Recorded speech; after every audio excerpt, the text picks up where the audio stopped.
What's up everyone, welcome back to the channel and to this overview of Neutron 4, the latest incarnation of the flagship mixing plugin from iZotope. And this one has so many features. I have a track here that I've been working on. It's an instrumental track, and I'll add some processing on all of these tracks and then also do a bit of crosstalk between them, so key some of the inputs to the other tracks just to make sure that we balance everything properly. And you'll see the masking feature is really fascinating. It's kind of a dynamic masking process. It's not only a specific band that you just set and forget, and then it has so many different bands acting at the same time, almost like you have a million different decisions being made at the same time, just to make sure that every layer of your music is as clean, as unmasked as possible. So this is the song that we have to work with.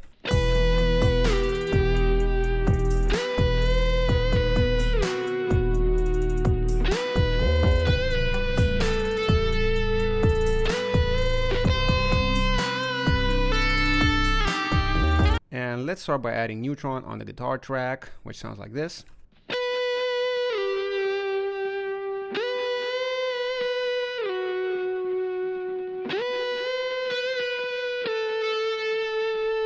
So we have a just standard solo track coming off of my Synergy amp, and let's see what the assistant thinks this track needs.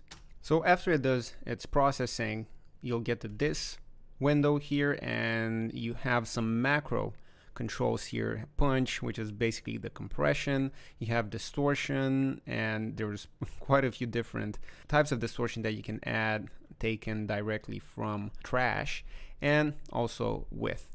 And you can see the tone match here. So if I hit play,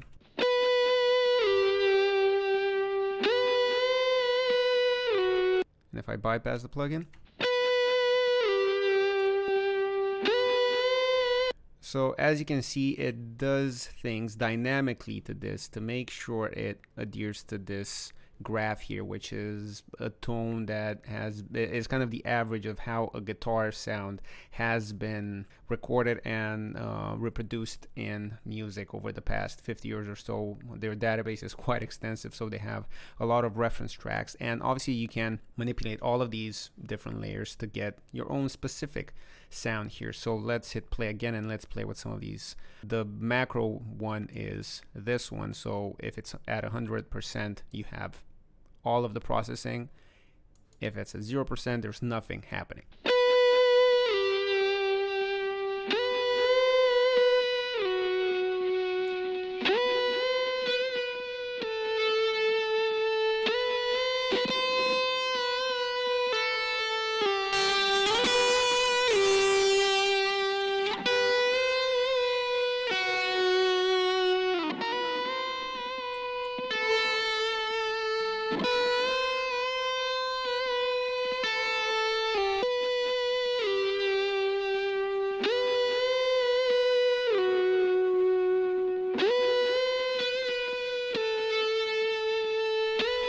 So it does change the tone quite dramatically, and if you go to this view, you can actually see what it actually is doing.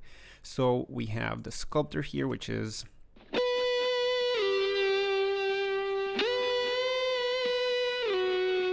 doing that quite a lot. And so if you remember, I tweaked these quite a lot and also added the tone gain to 100.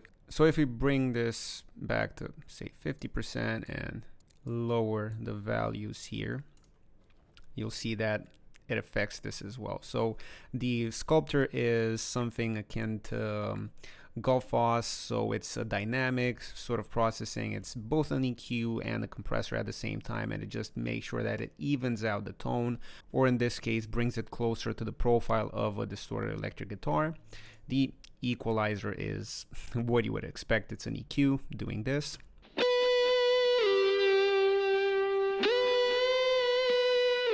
And the one thing to note here, this band is a dynamic band, so it reacts dynamically to the incoming signal. Then a couple of compressors, not really doing anything, basically because if you go to this view here, the punch isn't really engaged that much. So you have these controls here that guide the threshold and some other parameters. So you need to lower this a bit more to get any compression. And then on the second compressor, it's a multi-band.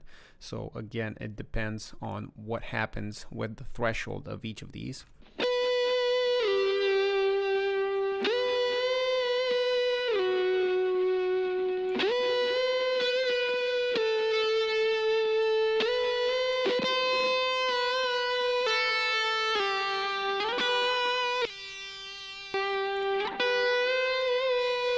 So it only affects those regions. And then the exciter, the saturation.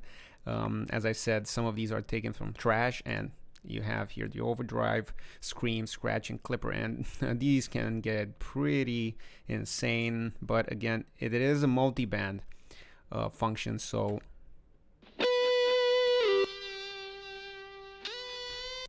I'm affecting that region of it, and this one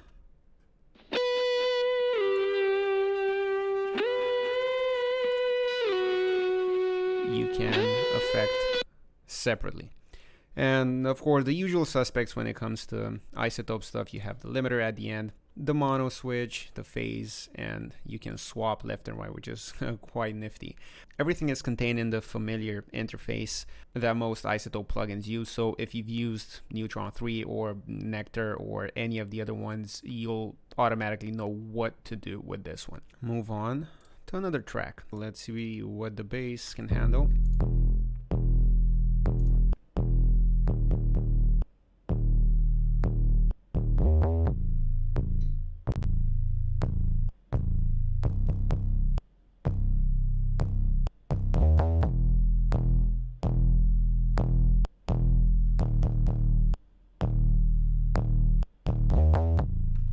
So it added quite a lot of heat to this.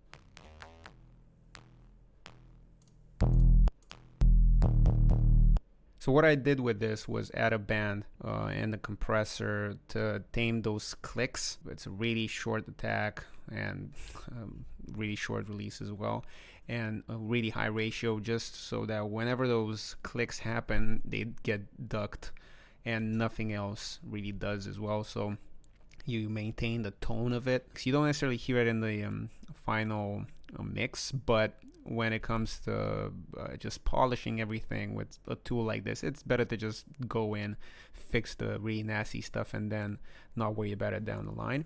And it being a bass, we can engage the limiter to keep it a bit more contained.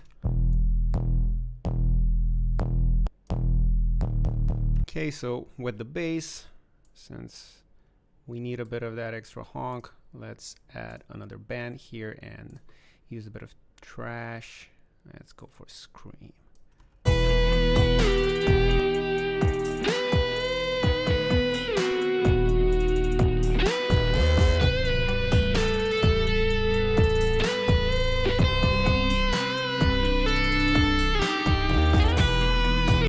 Really like that. We're done with the bass. Let's check out the drums.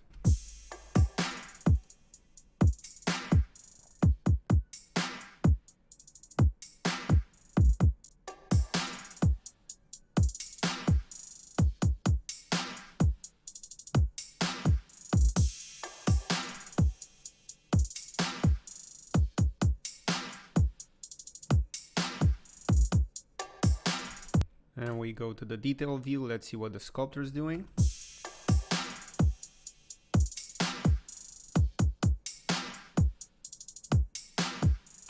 getting rid of some of that boxiness and adding dynamically some excitement in the top end.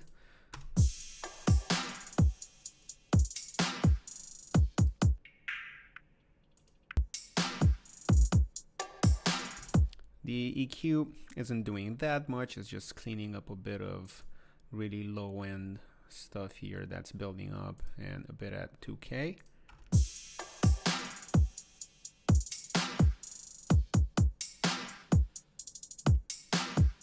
The compressor is doing really light stuff.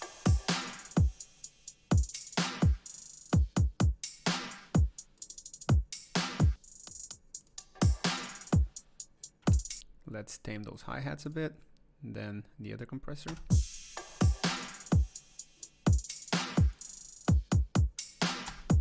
So the multiband isn't doing anything.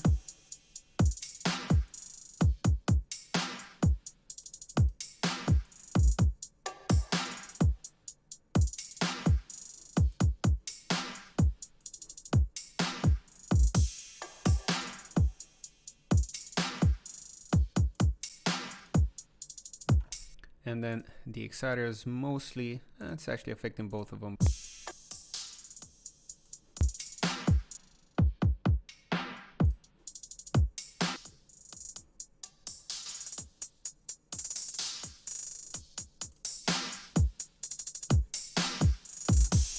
And what we could also do is add a bit of transient shaping.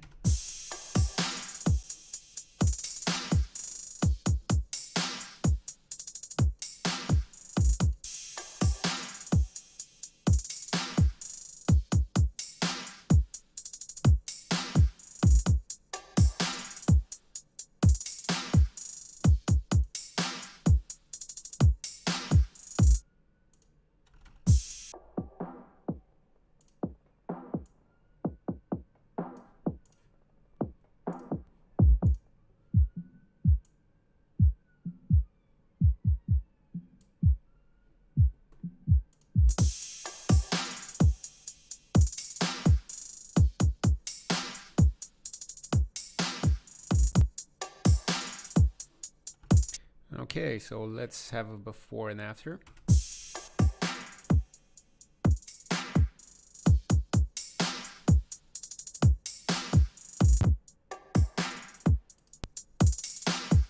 That's such a dramatic change, and for the better. The drums are in your face and just super clean now. There's no muddiness whatsoever.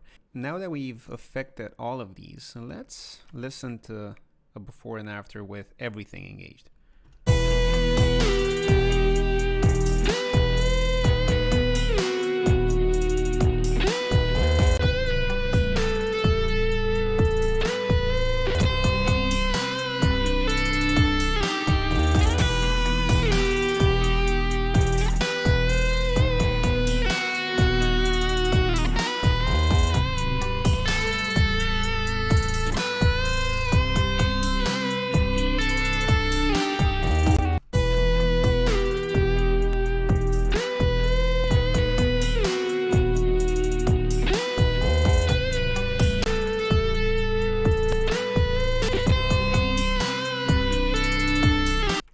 That's such a huge difference. There's more aggression, everything's more in your face, cleaner, more top end, more harmonic distortion. This is basically just messing with the assistant and then tweaking some of the decision that it made. And one more thing that I want to focus on is the masking functions. So what we can do is select one of these, let's say the guitar, and we can see what the problem regions are in the first phase.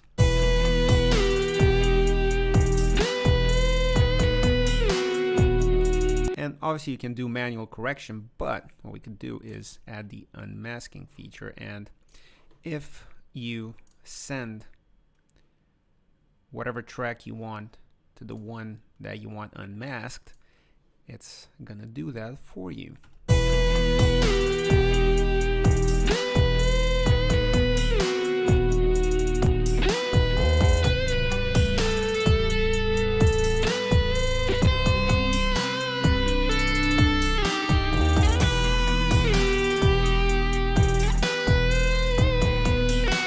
So as you can see, it's following that melody and ducking the specific regions in the synth to make sure that that lead line just pokes out just a bit more. Let's do the same with the clean guitars. Same idea, unmask.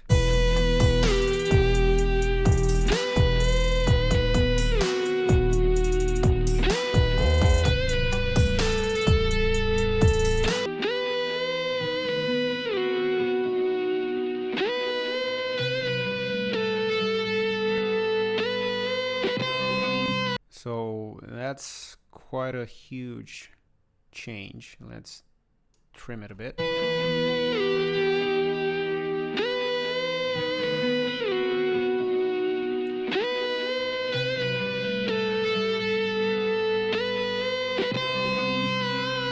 And you can try the process in different regions of the chain so you can easily move things around.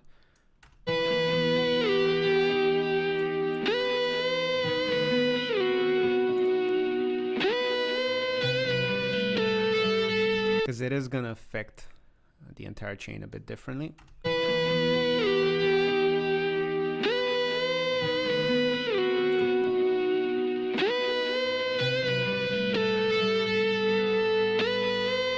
So there's just a bit more space for that guitar. Let's have a listen in context.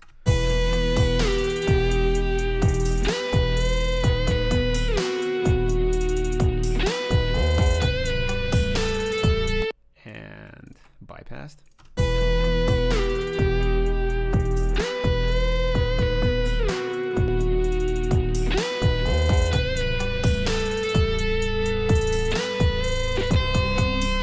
So that's Neutron 4. It has so many new features and improvements, and you can do anything that you can imagine in terms of mixing. You have EQs, you have compressors, you have saturation, you have transient shapers, and the sculptor is really, really cool, really powerful. And of course, you have the unmasking feature, and everything is spread out here in the second view, but as you've seen, there's a whole lot of power in these three macros here, and of course the tone match, different captures of real life instruments and real life situations to guide you and show you if you have too much low end, too much high end, or whatever. So I highly recommend you give Neutron 4 a go. You can check out the demo on iZotope's page and you won't be disappointed. It does a lot, and it can dramatically change the sound of your mix. It can be subtle, of course, but it's super powerful. It can get you from having a mix that is okay but a bit muddy and maybe a bit less exciting to something that is radio ready. Let me know what you thought about the video. Check out Neutron 4 by iZotope, and I'll see you next time.